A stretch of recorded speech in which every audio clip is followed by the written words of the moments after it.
Louvado seja Deus pela vida, pela salvação, por mais um dia que Ele, o Senhor, nos acrescenta. Louvado seja Deus pela oportunidade que Ele nos dá de meditarmos em Sua palavra. Louvado seja Deus por ter enviado seu único Filho para morrer na cruz em nosso lugar e nos apresentar a Ele como seres justificados. E isto acontece pela fé, pois disse o Senhor Jesus na oração sacerdotal que estava orando ao Pai por todos aqueles que nele viesse a crer. Então, se ele não orava só pelo grupo dos apóstolos e de toda a multidão que estava ali presente, mas ele também orava por nós. Mas quem é Jesus? Quem é Jesus? Quando a gente olha o texto de Marcos, capítulo 4, verso do 35 a 41, nós vamos ter um texto que tem por título Jesus acalma a tempestade. Isto na Bíblia de Estudo do Expositor. Já na Bíblia normal, que não é de estudo, ele tem o título Jesus apazigua a tempestade. Na Bíblia de estudo de Genebra tem Jesus acalma uma tempestade. Esse é um texto que se encontra não só em Marcos, mas também se encontra em Mateus e Lucas. Em Mateus, ele se encontra no capítulo 8, nos versos de 23 a 27. Em Lucas, ele se encontra no capítulo 8, do 22 ao 25. E em Marcos, ele se encontra no capítulo 4, do 35 ao 41. Vou estar fazendo essa leitura na Bíblia de Estudo do Expositor. E disse-lhes, aquele dia sendo já tarde, passemos para o outro lado do mar. E despedindo a multidão, voltaram consigo, assim como estava no barco. E havia também com ele outros barquinhos. Levantou-se grande tempestade de vento, que jogava as ondas sobre o barco de tal maneira que já se enchia de água. E ele estava na polpa, dormindo sobre uma almofada. E despertaram-no, dizendo-lhe, Mestre, não te importa que pereçamos? E ele, despertando, repreendeu o vento e disse ao mar, cala-te, aquieta-te. E o vento se aquietou e houve grande bonança. E disse-lhes, por que sois tão tímidos? Ainda não tendes fé? E sentiram um grande temor. E dizia uns aos outros, mas quem é este que até o vento e o mar lhe obedece? Quem é este? Quando a gente olha na Bíblia de visual com infográficos, nós vamos ter uma relação de quem é Jesus. Quem é Jesus? Jesus é o Filho de Deus, de conformidade com Marcos 1:1. Jesus é o Messias, conforme Mateus 1:1. Jesus é a palavra, conforme João 1:1. Jesus é o Filho do homem, conforme Lucas 19:10. Jesus, ele é o pão da vida, conforme João 6:35. Jesus é o bom pastor, conforme João 10:11. Jesus é o Emanuel, Deus conosco, conforme Mateus 1:23. Jesus é a luz do mundo, conforme João 9:5. Todos esses textos já citados, fechando com 2 textos mais dos evangelhos. Jesus é o Santo de Deus, conforme Marcos 1:24, e Jesus é o Cordeiro de Deus, conforme João 1:29. Ele é o Filho único de Deus, conforme João 1:14. Só nos evangelhos fala quem é Jesus? Se você fizer esta pergunta, eu quero te responder que não. Pois quando você olha em 1 Coríntios 15:45, ele é o último Adão. Quando você olha em Hebreus 3:1, ele é o apóstolo. Quando você olha em Efésios 2:20, ele é o alicerce. Quando você olha em Colossenses 1:18, ele é o cabeça da igreja. Quando você olha em Apocalipse 21:6, ele é o alfa e o ômega. Mas se você olhar em 1 Timóteo 2:5, ele é mediador entre Deus e os homens. Se você olha em 1 Coríntios 2:8, ele é glorioso Senhor. Se você olha em Tito 1:4, ele é o Salvador. Se você olha em Atos 3:22, ele é o profeta. Mas se você olha em Gálatas 3:16, ele é a descendência de Abraão. Você olha em Apocalipse 5:5, ele é descendente do rei Davi. Se você olha em Hebreus 13:20, ele é o grande pastor do rebanho. Se você olha ainda em Hebreus 3:1, ele é grande sacerdote. Se você olha em Apocalipse 19:16, ele é o Rei dos Reis, Senhor dos Senhores. Mas se você olha ainda neste mesmo livro, Apocalipse 5:5, ele é o leão de Judá. Quem é este que até o vento e o mar lhe obedecem? Você quer saber quem ele é? Pode ir lendo todos os textos que foram citados. Todos esses textos se encontram na palavra de Deus. Palavra esta que, de acordo com Jeremias, capítulo 1, versos 11 e 12, quando Deus está conversando com Jeremias e pergunta a Jeremias o que ele vê, e Jeremias responde: eu vejo uma vara de amendoeira.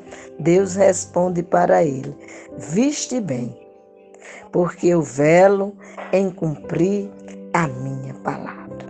Quando você lê em Levítico, capítulo 23, verso 19, você vai ter que Deus não é homem para que minta, nem filho do homem para que se arrependa.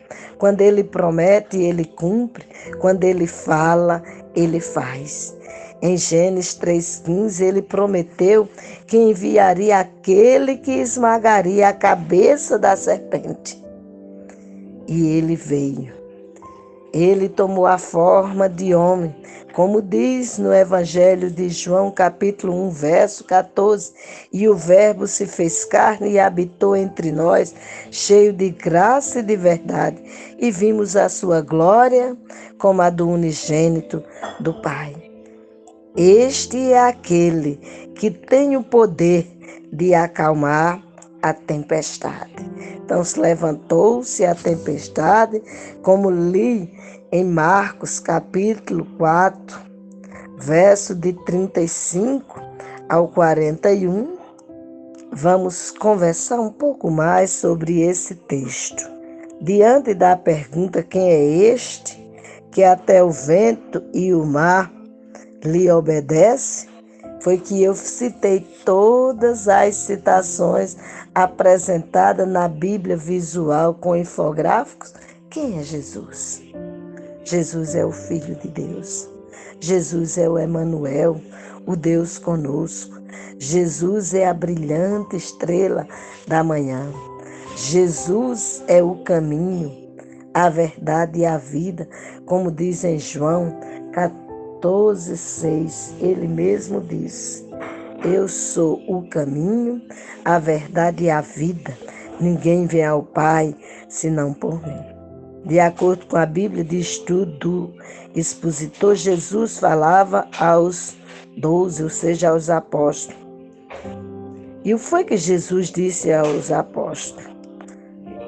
Aquele dia, sendo já tarde, o mesmo dia em que ele havia estado ensinando as pessoas por meio de parábolas, Jesus disse a ele: passemos para o outro lado do mar. As tormentas vêm e é somente com Cristo que podemos chegar à outra margem. Jesus já nos disse: no mundo tereis aflições, mas tende bom ânimo, eu venci. Enfrentaremos tempestades, enfrentaremos, mas não estamos sós. Jesus está conosco. Temos essa convicção de que Ele está conosco, mesmo que se levante a tempestade, guardemos por fé que Ele nos disse: passemos para o outro lado do mar. E assim você e eu passaremos, se tivermos fé. Se você perguntar o que é fé, quando você olha em Hebreus capítulo 11, verso 1, temos a definição do que é fé. Ora, a fé é o firme fundamento das coisas que se espera e a convicção de fatos que se não vê. Se levantou-se a tempestade. Não estou vendo como chegar do outro lado. Mas ele, Jesus, disse: passemos para o outro lado do mar, e nós passaremos. Pois ainda em Hebreus capítulo 11, verso 6, o Senhor nos diz que nós não podemos nos aproximar dele se não for por fé. Por isso você e eu precisamos ter fé de que ele está conosco, de que ele cuida de nós, de que ele é o cabeça da igreja, de que ele é o bom pastor. E como bom pastor, ele cuida de suas ovelhas. E aí cabe uma pergunta: você já é ovelha do Senhor? Se você já é ovelha, louvado seja Deus por isso, porque você já tem a convicção de quem é que cuida de você.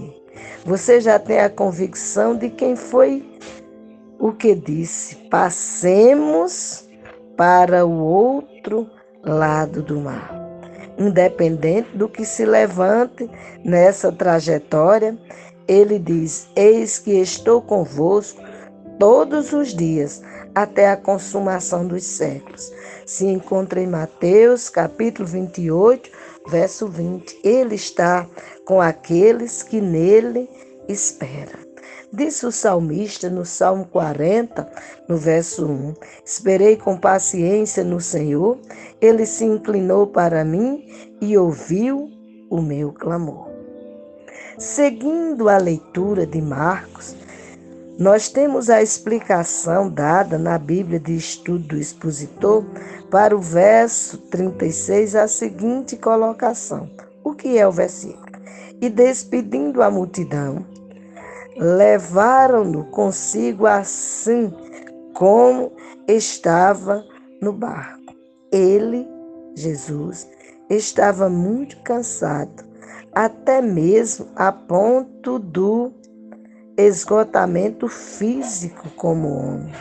Ele estava cansado, exatamente como nós. Diz o texto que, além disso, e havia também com ele outros barquinhos. Não estava só o barquinho que Jesus estava no mar, tinha outros. Então, ele refere-se àqueles que compreensivelmente queriam estar perto dele, queria caminhar junto com Jesus, queria estar ali aprendendo dele e com ele. E nesse trajeto do barco de Jesus e dos demais barcos que eles seguiam, levantou-se grande tempestade de vento que jogava as ondas sobre o barco, de tal maneira que já se enchia de água, representando, no sentido espiritual, as tormentas da vida que atinge todas as pessoas. Se a gente observar, por exemplo, nós temos na nossa memória viva o que tem acontecido nos últimos anos. Nós ouvimos e vimos o quadro sobre a Covid-19, que não só atingiu o Brasil, mas não só atingiu a América Latina, mas que atingiu o mundo. E quantas pessoas morreram no mundo todo. E havia temor nas pessoas no sentido de perderem as suas vidas. Esperava-se que houvesse temor, a ponto de as pessoas se renderem aos pés daquele que era, que é e que há de vir, daquele que é a ressurreição e a vida, daquele que é o mesmo, ontem, hoje e será eternamente, para que pudesse acalmar essa tempestade. Houve uma calmaria, mas, apesar de haver a calmaria, contemplamos que a humanidade caminha ainda sem temer a Deus, e temer a Deus da forma certa, através de Jesus Cristo, que foi o que lá na cruz do Calvário disse ao Pai: tudo está consumado, e nas tuas mãos entrego o meu espírito. Ele fez isso para vir para aqueles que se encontram mortos em delitos e pecados, vinha a vida abundante. Ele disse em João 10:10, o ladrão veio matar, roubar e destruir. Eu, porém, vim para que tenham vida e a tenham em abundância. Só se tem vida em abundância se estivermos por trás da cruz de Cristo, porque foi na cruz que Ele cravou as nossas dores e enfermidade. Foi na cruz que Ele atendeu o que justificava o pecador e o apresentava diante de Deus como ser justificado. Seguindo o texto lido em Marcos, a respeito de Jesus acalma a tempestade, o que é que acontece com Jesus? E ele estava na polpa, dormindo sobre uma almofada, e despertaram-no. Quem o despertou? Os 12. Dizendo-lhe: Mestre, não te importa que pereçamos? Ali houve uma colocação diante de Jesus, falando em prol dos 12. O Senhor havia dito, foi que ele tinha dito. Lá no verso 35, ele disse aos 12, passemos para o outro lado do mar. Ele havia dito, passemos para o outro lado. o Senhor dos Senhores, ele havia dito para os que estavam no barco que todos iam passar de uma margem para a outra. O Senhor havia dito, passemos para o outro lado. Isso significa que, apesar das tormentas ou de qualquer outro problema, eles alcançariam a outra margem. O que ele disse naquele barco também diz a você e a mim hoje, que nós passaremos para o outro lado. Basta tão somente a gente crer. O povo de Deus está no mesmo barco com Cristo, pois, repetindo o que ele disse em Mateus 28:20, eis que estou convosco todos os dias até a consumação dos séculos. Então, se o povo de Deus deve ter essa consciência de que está no mesmo barco com Cristo e não podemos perecer porque ele não pode perecer. Nós louvamos a Deus porque, apesar das tempestades, ele nunca nos deixa só. Ele está sempre conosco. É ele quem vai resplandecer a glória dele sobre nós. Por isso, no verso 39, e ele, despertando, repreendeu o vento e disse ao mar: cala-te, aquieta-te. Em grego, a intimação é silêncio, cale-se. E o vento se aquietou e houve grande bonança. Isto aconteceu imediatamente. Todas as coisas sabe quem os criou. Por isso, quando ele, Jesus, disse, cala-te, aquieta, o vento e o mar entenderam a mensagem. E o vento se aquietou e houve grande bonança, porque ele, o Senhor, deu a ordem. E disse-lhes, por que sois tão tímidos?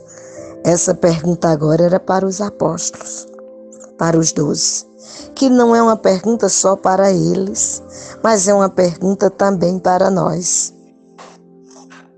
Será que somos diferentes dos apóstolos?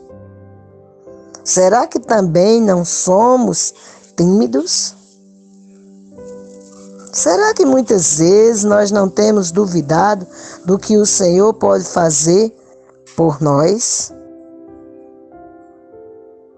Ele fez a pergunta, por que sois tão tímidos? Esse tipo de medo mostra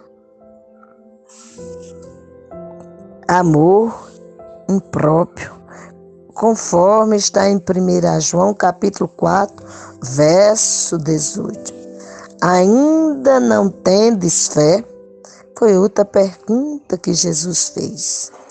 Os discípulos haviam aceitado que ele era o Messias, ou seja, o enviado de Deus, aquele que esmagaria a cabeça da serpente. Mas tinha uma visão incorreta do que isso significava. E sentiram um grande temor, que quer dizer que o medo que eles sentiam dele era maior do que o medo que havia tido da tormenta, a ponto de eles ficarem indagando entre si e diziam uns aos outros. Entre os 12 havia que colocação, mas quem é este que até o vento e o mar lhe obedecem? Os discípulos tinham razão. O vento e o mar obedeceram a ele, assim como todas as coisas estão, porque deveriam temer. Porque deveriam temer. Só voltando o que disse antes, deveriam temer, porque todos vieram à existência por causa dele. Porque por ele e para ele foram feitas todas as coisas. Então, todas as coisas devem temer ao seu Criador. Devem observar as suas ordens. Vejam que nada nem ninguém pode detê-lo. A morte não pode detê-lo porque ele venceu a morte. A morte está subjugada à ação gloriosa dele, porque ele é quem é Senhor de todas as coisas. Ele é Senhor de tudo, de todas as coisas. Quando você olha o contexto, você vai observar que tudo lhe obedece, como disse antes, porque conhece quem os trouxe à existência. Quando a gente olha na Bíblia de Estudo de Genebra, olhando o texto, a partir do verso 23 até o 27, que fala a respeito do mesmo assunto, aí você vai dizer, por que o texto se encontra em Marcos, Mateus e Lucas? Porque esses 3 livros são sinóticos, ou seja, são semelhantes, e eles trazem praticamente os mesmos conteúdos.